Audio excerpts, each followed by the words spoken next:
Block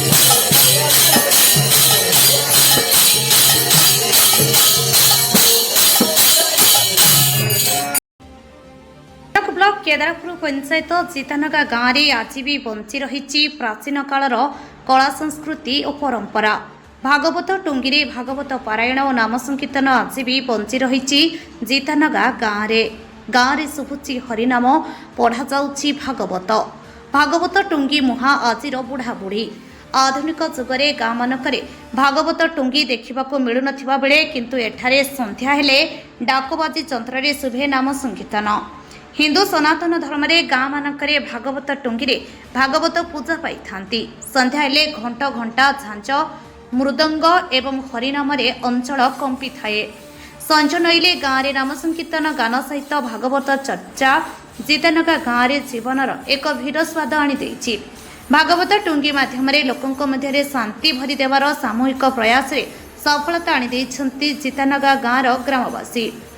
टुंगीर महंत बुद्धिराम प्रधान एवं दिवाकर महल कहवा अनुसार 2004 मसीह ग्रामर महेश्वर जेना हरि महालिक उपेन्द्र साहू निजे बुद्धिराम प्रधान प्रचेष्टा ग्राम एक आध्यात्मिक चेतना सृष्टि निमंते बुद्धिराम प्रधान घरे एक भागवत टुंगी करी प्रभुंक नाम संकीर्तन करुथिले।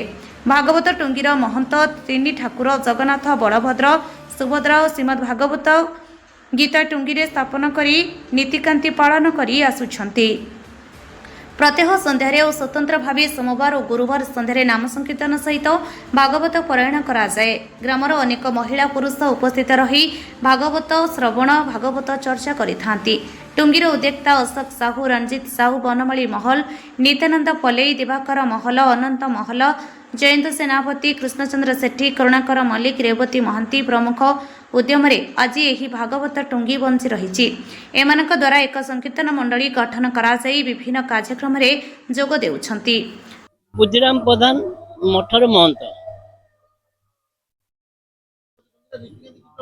भागवत टुंगी आमर जगन्नाथ बलभद्र सुभद्रा अच्छी सकाଳେ संध्या आमर आरती कराउची आ नीति नियम कराउची आ संध्या को भजन कीर्तन होउची आ भागवत पढ़ा होउची। आमर केते जन भक्त मानकु नै कि आमर चलची। 2004 मसीहारू बर्तन 21 वर्ष एठारे आमर संध्या समय भागवत पढ़ा चली एवं ता सहित आमर भजन कीर्तन करा जाउछि। शेषरे आमर हरिनामर कीर्तन करी आमर ये बैठक शेष होउछि। तेणु वर्तमान जे यही जिनसटा को यही भागवत टुंगी को बंचिया पाई आमर समस्तंकर सहयोग कामना कराउछि। तेणु जे आमर यही टीवी माध्यम रे मु सरकार को कहूछि जे ए जुगरे हरिनाम हेउछि श्रेष्ठ। यही नाम धरिले आमे इह धामरु त्याग कला बेले आमे वैकुंठ धाम रे स्थान पाइबा बोली श्रीकृष्ण गीतारे अर्जुन को भल भाव बुझाई ताहाकू अनुसरण करी एठारे आमे माइक साहाय्य रे आमर भागवत पढ़ा सहित तार भावार्थ एवं गीतार केते श्लोक पाठ करी तार भावार्थ बुझाऊ थाऊ। आमर जे ठाकुरंग ठारू सूचना अच्छी जे ये हरिनाम जेते पर्यंत जाउथिबो सेते पर्यंत पुण्य हेबई हेब पाप दूरीभूत हेब। तेणु आमर प्रत्येक दिन 20-25 जन ये भाई भौणी जोग देई आमर ये कीर्तन एवं ये भागवत टुंगी को बजाय रखिछंती। प्रत्येक संध्यारे सेमाने आसंती दिन सारा तांकर कर्ममय जीवन रे खटी खटी एठारे संध्या समय रे आसी आमर यही भागवत टुंगीर आसर करी विभु कृपा लाभ करिया पाई। दिवाकर महल 2004 रे ठारू आमे भागवत टुंगी पाखक आसु बहुत शांति मिलुची एवं दया क्षमा एथिरे सब आविर्भूत होउची। एथिरे गाया बजा कला को आत्मा शांति लगुची एवं संसार रे आनंद स्वरूप एवं भक्ति मार्ग कर्म गुड़ाक आमे पाई पारुछु। ନା ସମସ୍ତେ ଘରରେ ଶାନ୍ତି ଆସୁଛି ସେମାନେ ଚାହୁଁଛନ୍ତି ତମେ ସମୟ ହେଇଗଲାଣି 60-62 ବର୍ଷ ହେଲାଣି ତମେ ସେଇ ହରିନାମ ଧରିକି ଆମ ସଂସାରକୁ ଆନନ୍ଦ କରିଦିଅ। ଅନନ୍ତ କୁମାର ମହଲ 2004 ଠାରୁ ଆସୁଛୁ।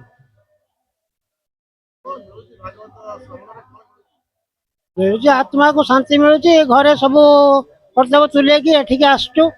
ଆଉ 25-30 ଜଣ ହଉଛନ୍ତି।